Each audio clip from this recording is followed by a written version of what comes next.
Hi everybody, this is Alchemist2 and I'm back again with another book review. I just read Sleeping Beauties by Stephen King and Owen King.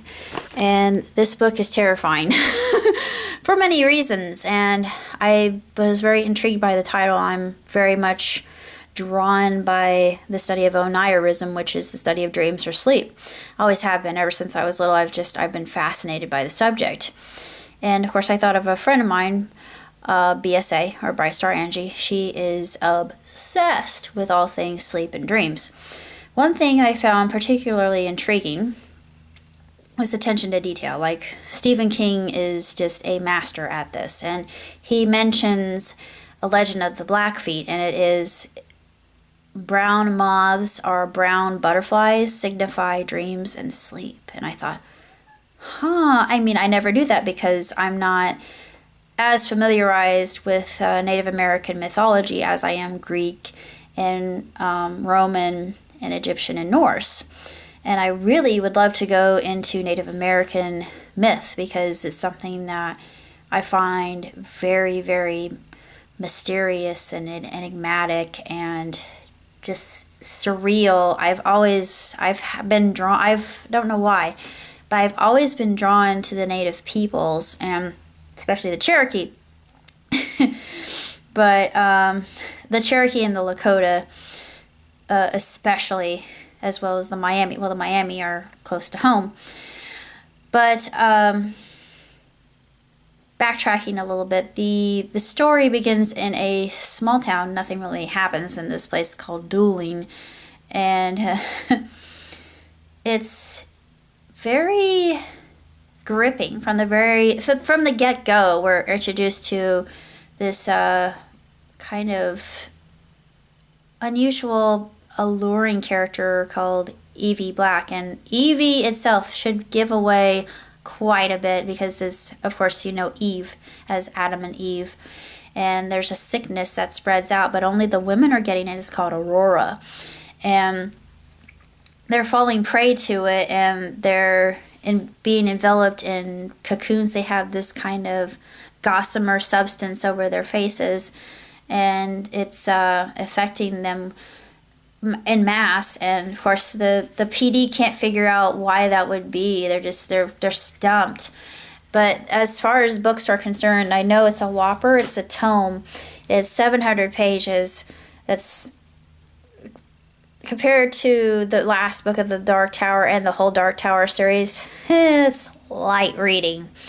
But as usual, Stephen King presents us with a tale that is very haunting and eerie and just cringy in certain scenes. And you're when you really think about it, I don't know why, but it's just like with Dr. Sleep. It had the same kind of effect on me. I thought, I was getting chills, and that never happens.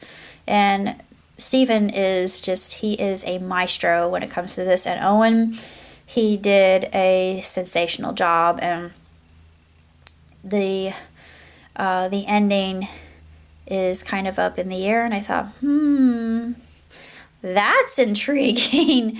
Are we going to have another one? But it's, yeah, with Stephen in his mind, I wouldn't be surprised if he's already writing another one as we speak, because he usually is. He usually comes out with something, and I'm always excited to see what he develops. But I described most of this story itself, but I'm going to read the leaflet because it describes the whole plot of the book far better than I ever could.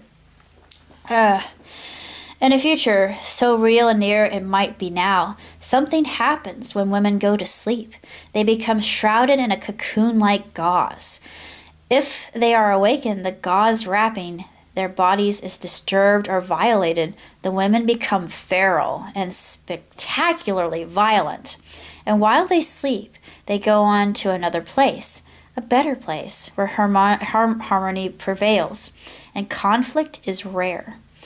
See, I don't think that sounds so bad, but still it's a little bit disconcerting. One woman, the mysterious Evie Black, or Eve Black, is immune to the blessing or curse of the sleeping disease. Is Eve a medical anomaly to be studied, or is she a demon who must be slain?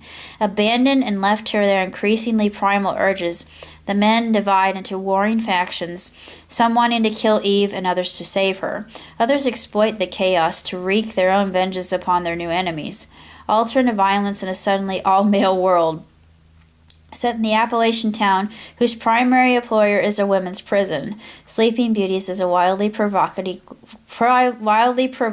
gloriously dramatic father-son collaboration that feels particularly urgent and relevant today. And I really love the fact it feels kind of like Orange is the New Black in a way. It's so funny that I thought of that. I mean, even though I've never seen the series, I know what it's about. It's a women's prison. That's the very smallest snippet of the synopsis of the show. But they break the fourth wall quite a bit. They do just kind of backhanded snide remarks about certain things, and it's his tongue in cheek is just it's it's so glorious. I think this is art. It's I recognize genius when I see it or read it, and I think I gotta meet him. I really hope that I could meet Stephen King is one of the authors I really want to meet. Neil Gaiman is another one. Brian Sanderson, of course. Clive Cussler. Nora Roberts. I'd like to meet her.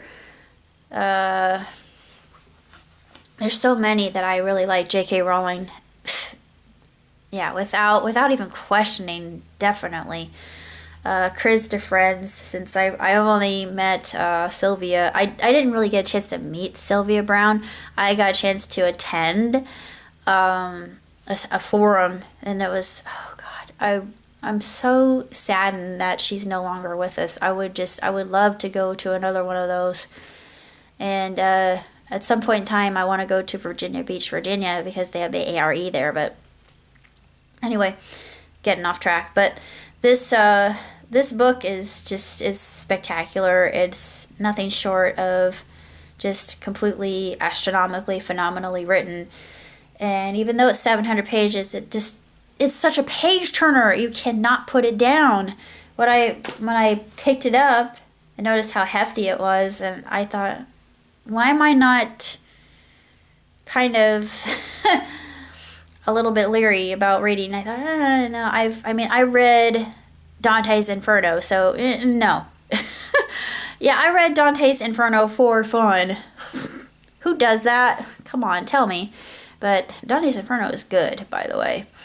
It's a classic, and if you haven't read it, read it. But I have yet to read Plato, but I've read a little bit of everything, and I like the classics, and of course the modern day Stephen King is by no shortage of any kind of vocabulary. I should say that he is just a outstanding, extraordinary individual whose genius knows no bounds.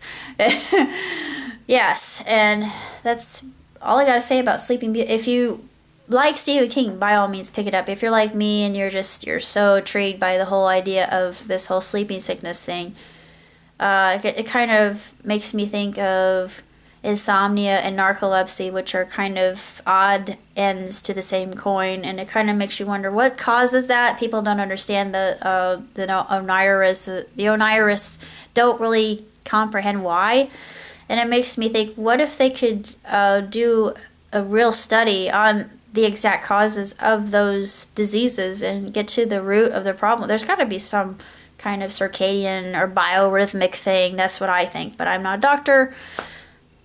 I need more melatonin. There's melatonin, basically, but there's more to it than that. Chemicals are complex, and we are very multifaceted entities.